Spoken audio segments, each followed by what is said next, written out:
तो भाई लोग कैसे हो। आज मैं आप लोग के लिए लेके आया हूँ संस्कार। चलिए कहानी स्टार्ट करते हैं। घने जंगल के रास्ते से मध्य देश की ओर बढ़ता कारवां। यह कारवां था व्यापारी कुबेर दत्त का, जो प्रायः दूसरे राज्यों में व्यापार करने जाया करता था। सोम, पड़ाव नदी किनारे डलवाना। जो आज्ञा स्वामी। कुछ देर बाद, हाँ तो सुहासिनी, रास्ते में हम लोग किस विषय पर वार्ता कर रहे थे? आप कह रहे थे कि इस भ्रांत कुल में जन्म लेने वाला बालक ही बड़ा होकर विद्वान बनता है, क्षुद्र कुल में जन्म लेने वाला नहीं। बिल्कुल ठीक, वह चरवाहे का लड़का भी मेरी कथन की पुष्टि कर रहा है। आपकी नहीं, मेरी बात की पुष्टि। मैंने आपको बताया था कि इंसान जन्म से नहीं, संस्कारों से मूर्ख या विद्वान बनता है। क्या तुम अपनी बात सिद्ध कर सकती हो? अवश्य, यदि अवसर मिले तो। तुम कहना क्या चाहती हो कि मेरा कथन, मेरा अनुभव गलत है? मूर्ख, तूने मुझे झूठा और अनुभवहीन कहा। स्वामी, निकल जाओ यहाँ से, और तब तक मुझे अपना मुंह न दिखाना जब तक अपनी बात सिद्ध न कर दो। आपका आदेश सिर माथे। जो सच है वह सच ही रहेगा, और मैं इसे सिद्ध करके भी दिखा दूंगी। स्वामिनी, शांत शांत रहिए स्वामिनी। कुछ देर बाद जब सेठ का गुस्सा ठंडा हो गया, सुहानी मुझे क्षमा कर दो, क्रोध में मैं तुमसे कुछ अप्रिय बातें कह गया। स्वामी, मुख से निकली बात व कमान से निकला तीर कभी वापस नहीं आता। अब तो मैं अपनी बात सिद्ध करके ही आपको अपना मुंह दिखाऊंगी। सोम, तुम मेरे साथ चलोगे या अपने स्वामी के साथ दोगे? आपके साथ। तो तुमने मुझे क्षमा नहीं किया। आप मेरे पति हैं, मेरे स्वामी पर बात प्रतिष्ठा की है। आओ सोम, चलें। नहीं, तुम मुझे इस तरह छोड़कर नहीं जा सकती सुहासिनी। कुछ सामाजिक परंपराओं के बारे में तो सोचो। मैं आपसे सदा के लिए अलग नहीं हो रही स्वामी।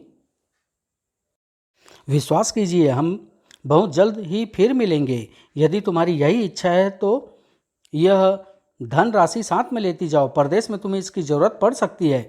इसकी ज़रूरत नहीं है स्वामी, मैं एक व्यापारी की बेटी हूँ, अपनी बुद्धि से धन कमाना जानती हूँ। सोम, अवश्य अश्व आगे बढ़ाओ। कुछ दूर जाने पर, स्वामिनी, क्या वापस रुद्रपुर चलें, आपके पिता के यहाँ?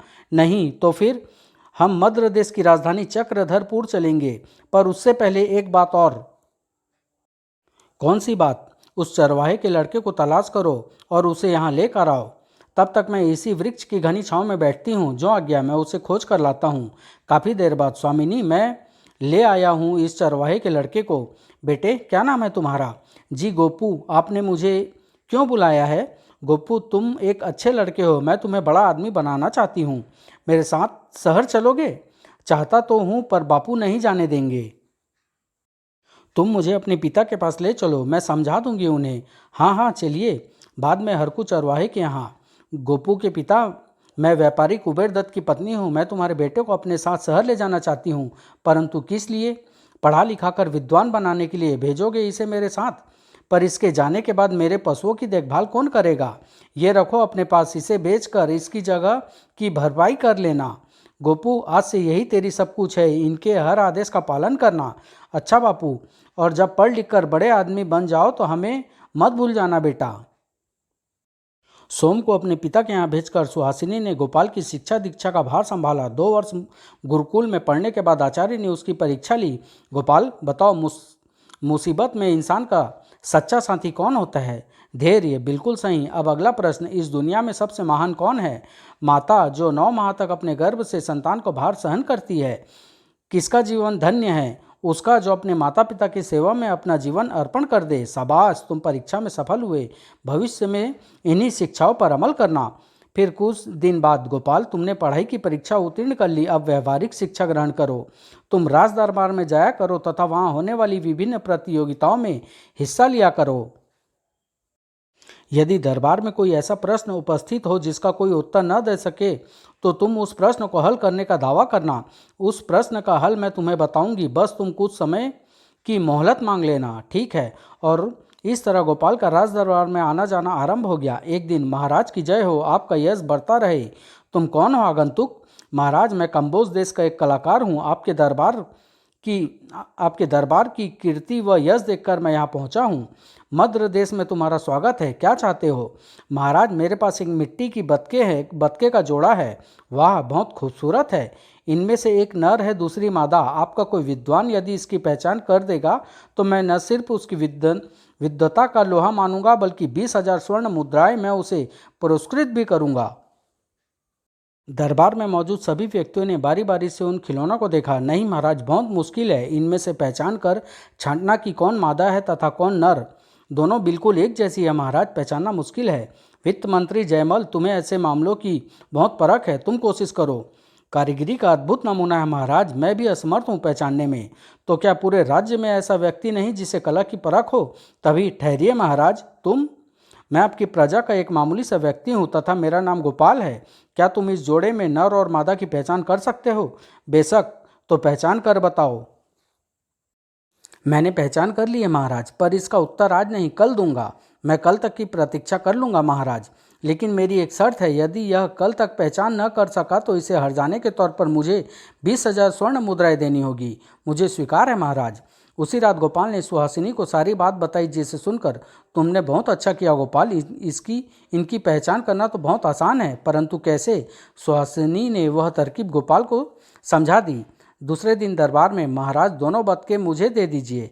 हाँ हाँ जरूर। गोपाल ने पहचान करनी आरंभ की। धागा बीच में ही अटक गया, इसका मतलब यह नर है। फिर दूसरे बतख के कान में धागा पिरोया। आहा, धागा कान के आर पार हो गया, इसका मतलब है कि ये मादा है। महाराज, इनमें से मेरे दाएं हाथ वाली बतख मादा है और बाएं हाथ वाली नर। कलाकार, बताओ क्या गोपाल ने सच बताया? बिल्कुल ठीक है, बिल्कुल ठीक बताया महाराज। मैंने दोनों में इतना ही फर्क रखा था जिसे इस नौजवान ने पहचान लिया। तुम शर्त जीत गए नौजवान, मेरी बधाई और यह पुरस्कार स्वीकार करो। ठहरो गोपाल, हमें बताओ कि तुमने बतखों में फर्क कैसे पता किया? महाराज, धारणा है कि परिंदों में मादा के कानों में छेद खुले रहते हैं। कलाकार ने शायद इसी धारणा के अंतर्गत ये जोड़ा बनाया था, जिसे मैंने अनुमान से पहचान लिया। क्यों कलाकार, क्या ऐसी बात थी? सही है महाराज, मैंने इसी धारणा के अंतर्गत दोनों नमूने तैयार किए थे। गोपाल, तुमने मद्र राज्य का मस्तक ऊंचा किया है, हमें गर्व है तुम पर। धन्यवाद महाराज। कुछ पुरस्कार मांगो, तुम्हारी हम हर इच्छा पूरी करेंगे। समय आने पर मांगूंगा महाराज, अभी तो बस यही विनती है कि मुझे दरबार में बेरोक-टोक आने जाने की आज्ञा प्रदान की जाए। समय बीतता गया, धीरे धीरे इस बात को 2 वर्ष बीत गए। अन्नदाता की जय हो, एक बार फिर आपकी सेवा में हाजिर हुआ हूँ। तुम? महाराज, मैं वही मूर्तिकार हूँ जो पिछली बार आपके यहाँ अपनी शर्त हार कर लौट गया था। इस बार क्या नई पहेली लेकर आए हो मूर्तिकार? देखिए महाराज, डबल किस्म की अरबी घोड़ियों का यह जोड़ा बिल्कुल एक जैसा, अति सुंदर। इनमें से एक घोड़ी दूसरी घोड़ी की माँ है, पहचान कराइए। कौन माँ है तथा कौन बेटी? शर्त पहले वाली है। जरूर। राजा ने दरबारियों की ओर देखा। पहले की भांति इस बार भी दरबारियों ने निराशा ही जाहिर की। पहचान असंभव है महाराज, रत्ती भर भी तो कोई फर्क नहीं है दोनों में। गोपाल, क्या तुम भी पहचानने में असमर्थ हो? नहीं महाराज, सिर्फ आपके आदेश की प्रतीक्षा कर रहा था। गोपाल ने दोनों घोड़ियों को सरसरी तौर पर निरीक्षण किया। कलाकार के इस प्रश्न का उत्तर कल दिया जाएगा महाराज। आज क्यों नहीं? महाराज, आज मैं अच्छी तरह से दोनों घोड़ियों का निरीक्षण करना चाहता हूँ। प्रार्थना है कि इन दोनों घोड़ियों को आज रात हमें घर ले जाने की आज्ञा मिले। कलाकार, तुम्हें कोई ऐतराज़ तो नहीं? मुझे कोई ऐतराज़ नहीं। ये चाहे तो शौक से दोनों घोड़ियों को आज रात अपने घर ले जा सकते हैं। गोपाल दोनों घोड़ियों को अपने घर ले आया। अरे, ये तुम किसकी घोड़ियों को ले आए गोपाल? अंदर चलो माँ, सब बताता हूँ। ये घोड़ियाँ बुद्धि परीक्षा के लिए लाई गई है माँ, उसी कलाकार द्वारा जो पहले शर्त हार कर लौट गया था। घोड़ियाँ खूबसूरत है, पर चाहता क्या है वह कलाकार? दोनों घोड़ियों में एक माँ है, दूसरी उसकी बेटी। कलाकार चाहता है कि इन दोनों में से माँ बेटी की पहचान की जाए। बहुत आसान है इसकी पहचान करना। तुम ऐसा करना कि खुसुर फुसुर खुसुर फुसुर। दूसरे दिन राज दरबार में, महाराज अब मैं परीक्षा के लिए तैयार हूँ। गोपाल ने नांद में घड़े से पानी भरा। अब दोनों घोड़ियों को मंगवाइए, दोनों घोड़ियों को लेकर आओ। कुछ देर बाद, महाराज दोनों में से यह बेटी है और ये उसकी माँ। क्यों कलाकार, क्या गोपाल का कहना सच है? जी महाराज, मैं फिर से शर्त हार गया। वह वाह गोपाल, तुमने इन्हें पहचाना कैसे? बहुत आसान है महाराज। हर माँ में अपनी औलाद के प्रति ममता होती है। माँ स्वयं भूखी प्यासी रहकर भी अपनी औलाद को पेट भरना चाहती है, यह एक ईश्वरीय नियम है। ये दोनों घोड़ियाँ रात भर की प्यासी है। अब जब इन्हें पानी दिया गया तो बेटी माँ को हटाकर खुद पी रही है। माँ के अंदर ममता का भाव है, इसलिए वह स्वयं प्यासी होते हुए भी पहले बेटी को पीने का मौका दे रही है। गोपाल, तुम फिर शर्त जीत गए। शर्त के मुताबिक ये रहा तुम्हारा पुरस्कार। धन्यवाद। कलाकार के जाने के बाद, गोपाल तुमने 2 बार मद्र राज्य का सम्मान रखा और पुरस्कार भी जीते। अब तीसरा पुरस्कार मैं तुम्हें दूंगा। बोलो तुम्हें क्या दूं? धन या राज दरबार में कोई प्रतिष्ठित पद? स्वामी, कल सोच कर बताऊंगा। उस रात गोपाल के घर पर माँ महाराज मुझसे प्रसन्न है तथा पुरस्कार देना चाहते हैं। तुम ही बताओ कि मैं क्या मांगूं। कल जब तुम राज दरबार जाने लगो तो पूछ लेना। अच्छा माँ। दूसरे दिन जब गोपाल राज दरबार में जाने के लिए तैयार हुआ, माँ तुमने अभी तक राज दरबार से पुरस्कार लेने के बारे में कुछ नहीं बताया।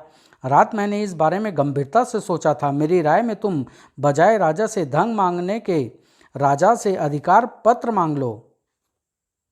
अधिकार पत्र? पर कैसा? उस पुल का अधिकार पत्र जो तुम भद्रा नदी पर बना है, जो मालव और मद्र राज्य को जोड़ता है।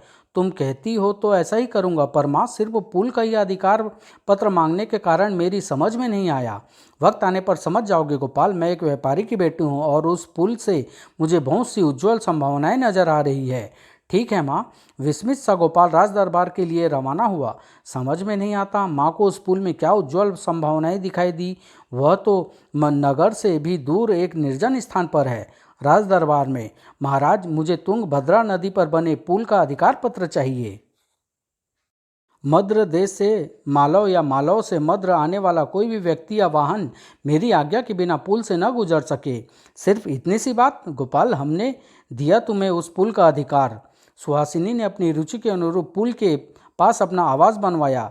समस्त यात्रियों और वाहन चालकों को निर्देश, सीमा शुल्क चुकाए बिना पुल में दाखिल न हो। आदेशानुसार मद्र नरेश। माँ आज तो चमत्कार हो गया। दिन में पुल से इतने वाहन गुजरे कि संभालना मुश्किल हो गया। ये रही आज की सारी आमदनी। वाह। एक और शुभ सूचना है तुम्हें देने के लिए। सोम मामा रुद्रपुर से लौट आए हैं। कहाँ हैं सोम? दिखाई तो नहीं देते। अश्वशाला में हैं, आते ही होंगे। लो वे आ पहुँचे। नमस्कार स्वामिनी। सोम कैसे हो? रुद्रपुर में सब ठीक तो हैं? वहाँ सब ठीक है स्वामिनी। और मेरे स्वामी वे कैसे हैं? सेठ जी के बारे में तो सुना है कि वे 2 वर्ष बाद कंबोज से खूब धन कमाकर लौटे थे और तुरंत ही और खाद्यान्न लेकर मालव की ओर चले गए हैं।